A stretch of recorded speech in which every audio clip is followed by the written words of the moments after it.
বাংলাদেশের এক কৃতি সন্তান অমুসলিম ভাইদের একজন লোক, নাম হলো পিনাকি।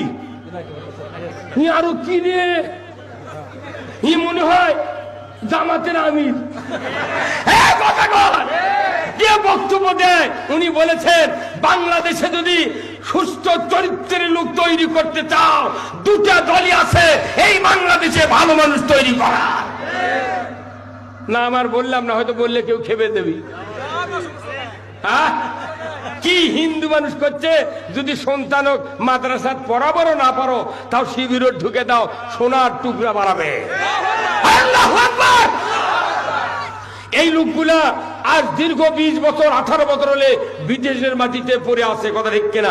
আমার বিশ্বাস ওই পিনাকি যদি বাংলাদেশে নিয়ে আসে উপদেষ্টার মধ্যে স্বরাষ্ট্র উপদেষ্টা বানানো, তো 15 দিনের মধ্যে দেশ ঠান্ডা করে দিল।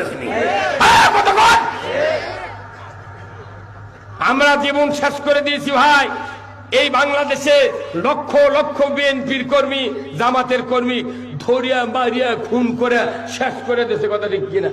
আমাকে আমি 14 বার জেলে ঢুকেছি, তাও লোকজন কয় হুজুর জেল খাটা সুন্নত। দাঁড়িয়ে রাখিছি, তুই মাত দিয়ে জুব্বা গাছ দি, তাও সুন্নত বলে হয়নি, ওটা বলে সুন্নত। তুই এত বড় সুন্নত তুই সারবু কে? চ তুই মাই করে দিয়ে চলে চ।